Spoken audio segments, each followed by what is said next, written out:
The arena was settling into that familiar, comfortable rhythm. You know the feeling. It was the middle of Friday Night SmackDown, the part of the show where the energy usually dips. The crowd in the stands sat back, checking their phones, half watching a tag team match that felt like a placeholder. The commentary team was filling dead air, talking about upcoming pay-per-views, their voices a steady drone in the background. It felt safe. It felt predictable. But if you paid attention to the edges of the frame, the atmosphere was shifting. The air in the arena grew heavy, charged with a strange static electricity. It wasn't a planned production cue. It was an organic shift in the universe. The minimalist figures in the ring slowed down, sensing the change. The referee stopped counting. Then, the anomaly happened. It wasn't a sudden explosion of pyro. It was the absence of everything. The giant LED screens flickered and died. The house lights plunged into absolute darkness. For 10 agonizing seconds, there was nothing but the confusion of 20,000 people. The darkness wasn't empty. It was heavy with expectation.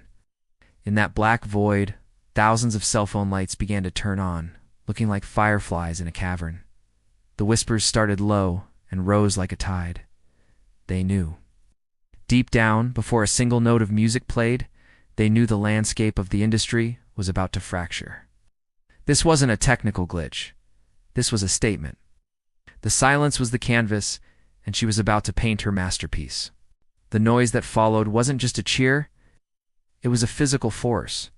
It was the sound of disbelief shattering. As that first distinct note hit the PA system, the darkness was sliced open by a single spotlight hitting the top of the ramp.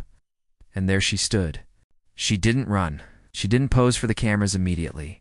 She just stood there, a silhouette against the blinding light, soaking in the oxygen of a world she had left behind. The commentary team lost their collective minds. You could hear the headset audio peaking, the sheer unscripted panic in their voices. It can't be. Are you kidding me? She vowed never to set foot in this ring again. The landscape has just shifted beneath our feet. She began the walk. In the animation, this shouldn't be fast. It should be a slow, predatory stride. Every step was heavy with history. She walked past the barricades where fans were reaching out, desperate just to touch the hem of greatness. She ignored them, her eyes locked on the ring. This wasn't a fan service moment. This was a reclamation. The champion standing in the ring, holding the belt, looked like a ghost. The color drained from the scene. The champion lowered the title belt, not out of respect, but out of an instinctive understanding that the hierarchy had just changed. The returning legend climbed the steel steps, not with the eagerness of a rookie, but with the weary, dangerous confidence of a warlord coming home to find someone else sitting on her throne. She wiped her feet on the apron. The house was hers again. She stepped between the ropes, and the atmosphere compressed. The ring, usually a stage 4 combat, transformed into a confession booth. She didn't ask for a microphone, not yet. She simply walked to the center of the canvas and looked around. The emotional weight here was suffocating. You have to understand, this wasn't just about wrestling. This was about the scars. The stickman animation should focus on the tilt of her head, the slump of her shoulders, then the sudden straightening of her spine. It was a visual language of trauma and recovery. She looked at the camera, breaking the fourth wall. For a moment, the bravado slipped. You saw the person behind the character. The fear of irrelevance, the anxiety of returning to the pressure cooker, the question haunting her, can I still go? The champion in the corner shifted nervously. The commentary team dropped their voices to a whisper, selling the gravity of the moment. The look in her eyes. That's not the same woman who left 2 years ago. That's something colder, something more focused. They stood face to face. No punches were thrown. In cinematic storytelling, the pause is more violent than the strike. The way she looked at the title belt, not with hunger, but with recognition, told the whole story. She wasn't back for the gold. She was back because the sport had lost its soul without her. The tension was a wire pulled so tight it hummed. The audience held its breath waiting for the first strike, but the violence was entirely emotional. It was a clash of eras, a collision of the past and the present standing 2 feet apart. The segment ended, but the story was just beginning. As she walked to the back, the camera followed her through the curtain, the gorilla position. Usually this is where the character drops, but here the chaos intensified. Producers were scrambling, headsets were being thrown, writers were tearing up scripts in real time. The script should visualize the backstage area as a hive that has just been kicked. Stick figures running with clipboards, shouting into phones. But she kept walking. She walked past the monitors where the rest of the locker room was huddled, watching in stunned silence. You could see the fear in the younger talent. They knew their spots on the card were suddenly in jeopardy. The ecosystem of the locker room is fragile. One apex predator returning disrupts the entire food chain. We saw her reach for her phone, a moment of vulnerability. Who does she call?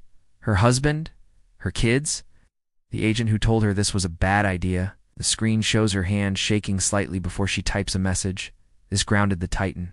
It reminded us that the shocking return is a business decision that comes with a personal cost. Social media was already burning. The metrics were spiking vertically. The world wasn't talking about the matches or the main event anymore. They were dissecting her appearance, her gear, her eyes. The emotional aftermath was a tsunami of nostalgia and criticism. Why now? Is she washed up? Is she here to bury the new generation? The internet is a cruel mirror, and she was staring right into it. The lights are down. The fans have gone home. The ring crew is disassembling the canvas. We see her sitting on a crate in the loading dock, her bags packed. The return was the hook. The shock was the bait. But here's the truth. We thought she came back to reclaim her glory. We thought this was about ego, about the spotlight, about the roar of the crowd that acts as a drug no narcotic can replace. But as the camera pans out, we realize the twist. She didn't come back to defeat the champion. She came back because she created the champion. The flashbacks flicker on screen minimalist memories. We see her training the current champion years ago. We see the bond they once had. The betrayal wasn't that she left. It was that the champion had lost her way in her absence. The shocking return wasn't an act of war. It was an intervention. She stands up, slings her bag over her shoulder, and walks toward the exit door where the night air waits. The commentary from earlier echoes one last time, hollow and distant. She's back to take it all, but we know better now. She isn't back to take the title.